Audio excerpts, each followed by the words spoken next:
Hi, I'm Dr. Tim Weir, and I gotta tell you, I love life.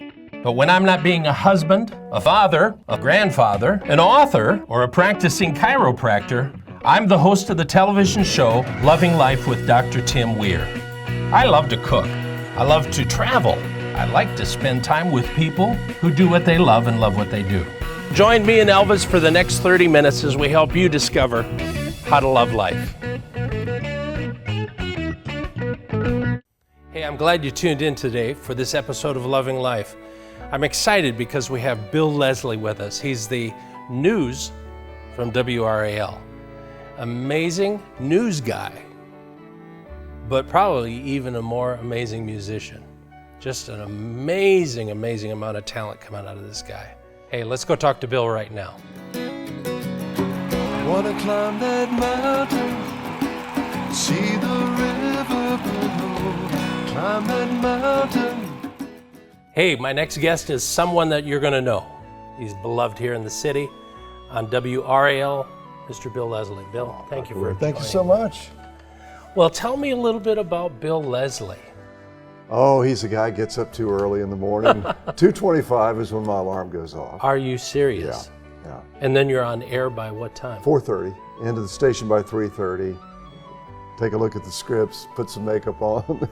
Wow. And start delivering the news. So it's an early rise, and I used to kid my children saying, you got to tuck me in tonight, Yeah. Come up with a good story for your dad. So when did it start? What got you into it? When I was in high school, I just had, it's funny, music kind of got me into radio early on. I was in a band in high school, and we made a record and got some airplay, and so I got to know some of the local radio personalities. And one guy would let me come out late at night and do the news. Really? And I can just remember being so fascinated by this little transistor radio I had, and I would stay up late at night just listening to places like Fort Wayne, Indiana, and St. Louis, and New York, and Chicago radio, and I would emulate these guys. Yeah. And I just got into it. And also, I think what I wanted to be more than anything else was a play-by-play sports announcer, but that never quite worked out. So That is funny. yeah. So then what got you did that little bit in radio. What got you into television then? Well, I was in radio working at WRAL FM. I was the news director over there, and we won a Peabody Award, and that kind of got the attention of the general manager at the television station. Yeah. And he asked me if I wanted to come over, and I'm glad I did. Yeah. Well, it's amazing. Yeah. So we all do things that we do day to day. Yeah. And then there are things that there's something that drives us, a passion. And with you, I think it's the music. I think you're right. Early on in life, I can remember just sitting down with the guitar and having really an incredible amount of joy coming up with melodies. And then I kind of got away from songwriting when I got into broadcast journalism, and I felt like I needed to just dump my whole life into that to make it work. Right. And then my old buddy John Tesh, who was my roommate right after college, we worked together in radio. Wow. He came to Raleigh, I think it was 1997, for a concert at Walnut Creek. And he said, "You're coming on stage with me, and you're going to play just like we used to do back in the apartment." Really? And that just kind of ignited that bug again for me, because I think you always migrate back to the things that you love. And so I built a little studio at home, and just kind of, it took off from there. Those who don't perform have a hard time understanding those that do, I think, sometimes, because there's something that just energizes you when you're in front of a crowd, or when you're doing the music. Right. They pull it out of you. Yeah, they do. And you always kind of analyze the audience, when you're first there, and I think depending on their tone, their feeling, their mood, you interpret the song perhaps a little different from one place to another. When you sit down and write a song, Mm-hmm. because I've talked to different songwriters through the years, how does it come to you? Do you get words first? Do you get melody? Well, it's funny, I've spent a lot of my time over the last 15 years writing mostly instrumental pieces, though I have written some vocal pieces. And I'm now currently working on an all storyteller album, all story songs. So on this one, I purposely decided to concentrate on the lyrics first because I wanted the lyrics to be really special. Yeah. Because melodies kind of come to me fairly easily. And so I figured if I've got some good poetry to work with, you know, the music will come. So I spent a week in solitude in the mountains. I have a little cabin up near Roaring Gap, and did that in January. And I pretty much wrote an album that whole week. And I'm still polishing it right now, we haven't recorded anything, you know, officially yet, but it's getting close. Yeah. I think there's sometimes that you almost feel like you're just a conduit from God down to earth. Absolutely. You know, I've been in a studio working on a piece and just struggling like crazy, and all of a sudden something happens. It's like I'm trying to come up with a bridge or something. Mm-hmm. And those can be some of the most amazing moments when it's like, where did that come from? Yeah. Where did that fall from? Wow. And you just kind of say thank you. Yeah. Thank you. That is so cool. So your music is instrumental? Yeah, instrumental. It's kind of, it has a Celtic influence, folk music, maybe a touch of jazz here and there. You know, I grew up being influenced, I think, by, you know, the music on the radio and my church and various places like that. Some people have categorized it as New Age, but I don't really know that it really fits in that genre at all. It's you. Yeah. It's you. Yeah. Listen, we're going to come back in just a couple minutes. Let's hear some music from Bill Leslie. Stay right there.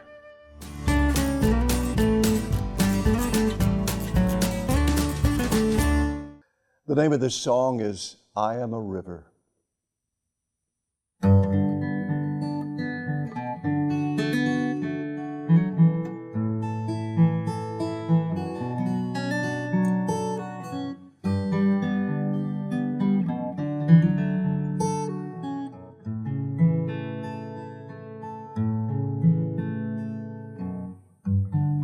I am a river flowing beside you.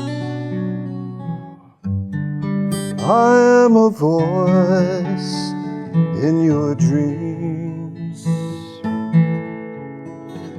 Water like honey, shimmering golden. I am much more than I seem.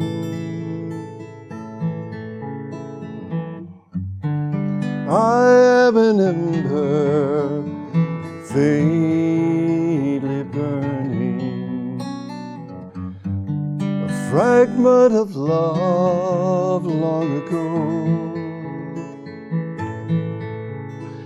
If you kindle my spirit, then I will warm you. You can feel your heart start to glow.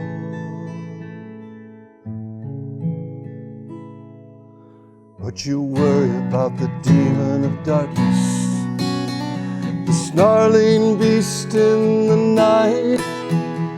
But with my release, you will find peace, healing your wounds and mine.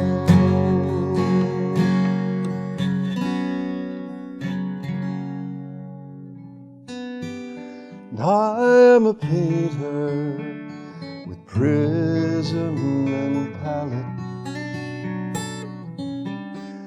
resting inside your soul.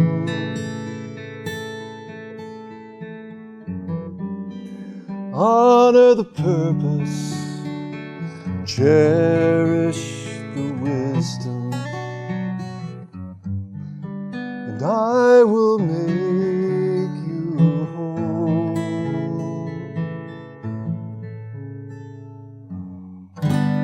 And I am a meadow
I'm telling you, that's amazing.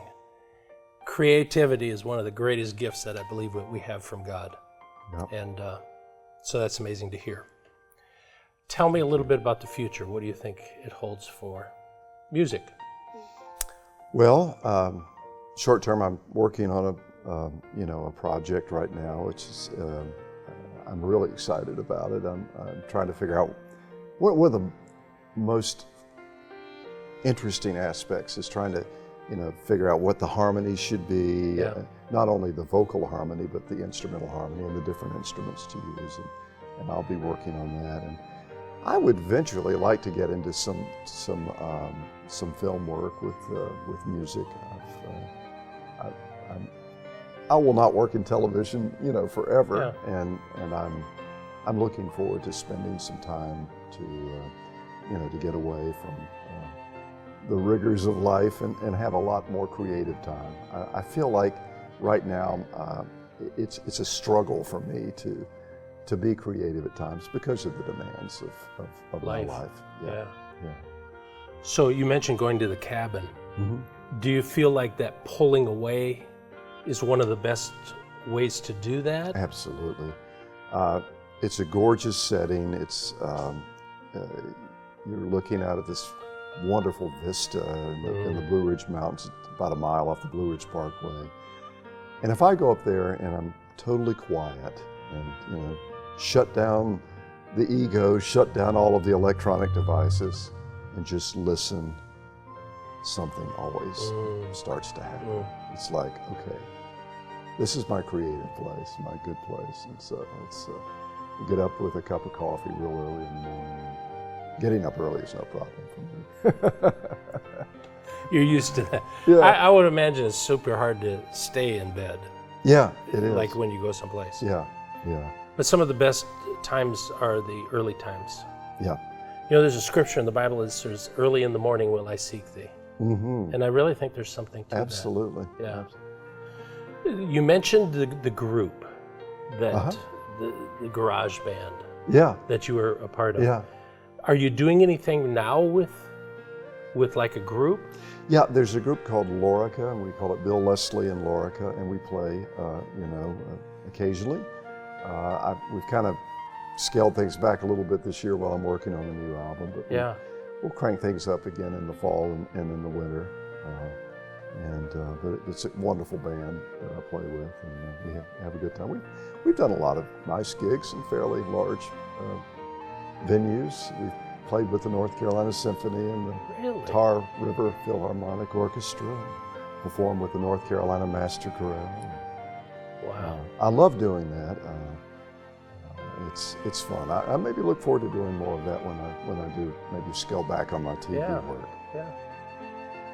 Well, I mentioned earlier it's all about choices, and the choices we make determine our future tomorrow. If you were to talk to somebody now, maybe a young person, what would your wisdom be then? The Bill Leslie now. Well, I'm a big believer in the quiet, in the beautiful natural scene. I get so inspired by landscapes. And I'm not saying that this works for everybody, but when I'm in a beautiful place, like Scotland or the Canadian Rockies or Bryce Canyon out in Utah, that's where I really get my excitement about life and creation and my relationship with God.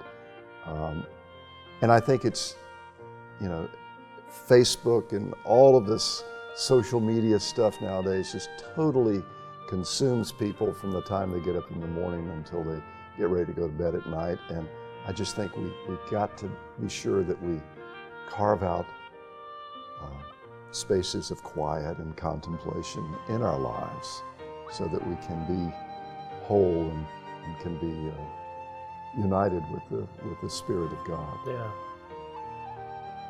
So for a young struggling musician, that's the answer.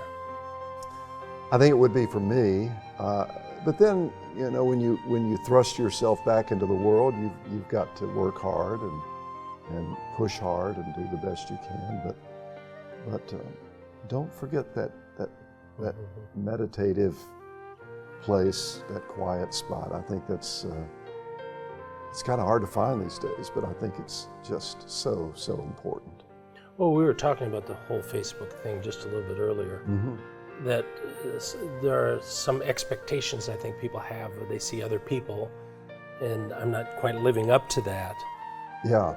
And I think it's important to be you. Yeah, Don't try to be somebody else. Right. You mentioned John Tesh. Yep. Has he influenced you? Oh yeah. He's a good friend, very good friend. We spent some time together several months ago when we had a radio reunion. He's such a great guy. He's an awesome guy, and he's had me play with him several times. But he is just a hard-working, hard-charging, positive guy, and I think we're a lot alike in that respect. I think it's interesting because some people look at people on TV and in movies and everything and think that they're a little bit different, but they're just people. John's just down to earth as they come. He's great guy. Yeah. Well, it's been an honor and a privilege to be with you. Thank you for being with me. Well, I'm glad we finally got together. Oh yeah, absolutely. I'm sorry, it's been a little crazy this year, my schedule, but thanks so much for your persistence and getting me here. It's an honor. And a pleasure and an honor to meet you, Dr. Weir. Thank you. Thank you, sir. Listen, if you want more information on his music, on his CDs, go to his website right here. Been great. Till next time, we'll talk to you later.